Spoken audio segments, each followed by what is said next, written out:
Hello and welcome to LGBTQIA plus STEM and books. I'm going to begin by discussing my initial idea, then a little bit about me, then I will be talking about the site. First, I will address the purpose and the audience of the site, followed by the color, layout, and images, then an overview of the different pages, and finally my final thoughts. My initial idea for this project was to find lists and projects of inclusive STEM books that included LGBTQIA characters, and I also wanted to include nonfiction books about gender and sexuality. Unfortunately, I wasn't able to meet all of these goals, but I was able to meet a few of them, and I was really excited that I was able to meet those ones, and I did have to make some changes and adapt my project to meet what the information was out there. So I was really excited about creating this site because I am a queer person who loves science. I have aspirations of earning a STEM master's or maybe even a PhD and using the awesome research skills that I'm learning here in my MLS program to develop that and also to just keep on promoting science literacies. So when I chose the purpose of my site, which I kind of identified as the mission, my mission was to provide resources to inspire and connect individuals, especially LGBTQIA plus members, to STEM through ideas, books, and online communities. The audience of my site is a little bit mixed, but I'm hoping that librarians can use the figure section and the book lists to build displays at their libraries, and then also they can use the resources section to connect patrons to the sources they need. And then I'm hoping that patrons can just kind of navigate this site and be inspired and build up their own community or connect to the communities that they need. So the homepage of my site is an introduction to the site with an explanation of the purpose. I also redid my colors because they were a bit bland before. And I chose all my images from the public domain, and I tried to get as much LGBTQIA plus representation as I could, as well as just the traditional rainbow colors. And I also want to note that I tried to link all of the books to WorldCat, but if that wasn't an option, I did fall back on Amazon. And I also did try to identify where you could click on different pages because I know that that can sometimes be confusing when the links are either text or images. So the first page that I created is the Why It Matters. Representation is so important, and I wanted people to understand why I chose this site, why it matters, and kind of give a defense for why you should include STEM figures in LGBTQ displays or why you should include LGBTQ people in STEM displays. I also included a link to a book that has some LGBT stats because that was kind of the crux of the Why It Matters. When just looking at this, LGBTQ people are 17 to 21% less represented in STEM fields than expected, and that's really why this is so important. I also included the acronyms and terms that I use on this site, and then I have a source list for this one because their sources aren't linked. The next section that I created is the one that I was most excited about, and that is the LGBTQIA figures in STEM. So I included 3 big figures that also have a lot of books associated or linked with them: Sally Ride, Alan Turing, and Mary L. Gray. Sally and Alan are both historical figures and are both deceased, but Mary L. Gray is still very much alive and writing on the topics.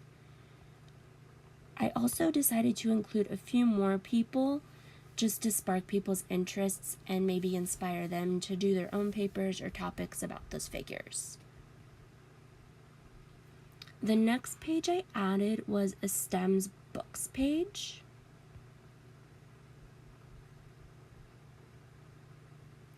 And the STEM's books page includes 2 inclusive book series that focus on STEM, And then I also included a book called Rainbow Science, which is the first in a series, which is also inclusive. And then I also included a book that wasn't technically STEM, but I feel like it's really important to include on this page because this page is geared towards children. And it is a book about it's like a kid's guide to gender identity.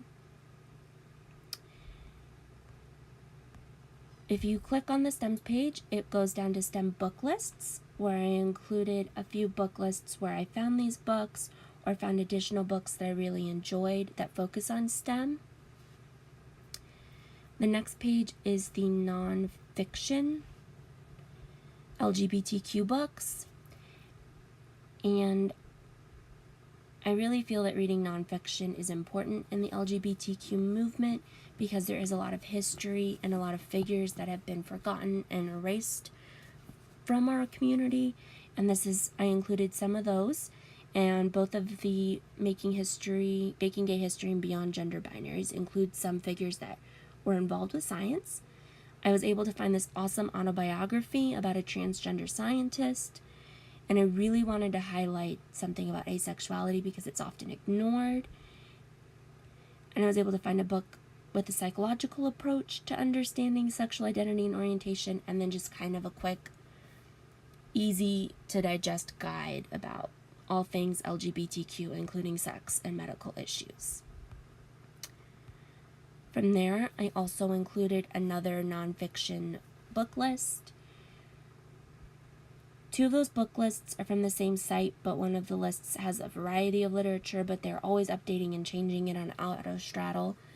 I included the Bustle list simply because I do use and I utilize the list a bit for this class this semester. And then obviously I had to include the big round table of all the nonfiction books that I could find, which was the LGBTRT list.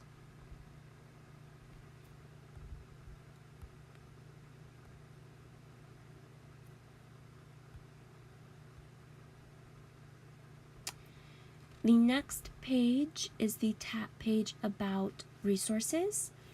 And after exploring and reading through the sites through this course, I realized that a lot of the sites were not producing original content, which I was originally under the impression that's what we had to create for this site, and that was just absolutely daunting. But I was able to kind of compile some lists and sites that I think would be helpful to people who want to connect with other LGBTQ people in the STEM fields, or those who might want to mentor, or even looking for scholarships. A lot of them offer great scholarship information on them. And I included a total of 7. And I know we've already discussed lesbians who tech in our course, but these are some other ones that you can take a look at and look through. So this is kind of a page that I think will be really helpful when you're trying to connect individuals to other tabs. I also decided to add a tab about myself on the very last page, a little bit about my interests and why this was so important to me. Overall, I really enjoyed getting out there and finding out about the different queer STEM people and organizations. I even ended up connecting with a few people through this project, and I also added a ton of books to my wished and reading lists.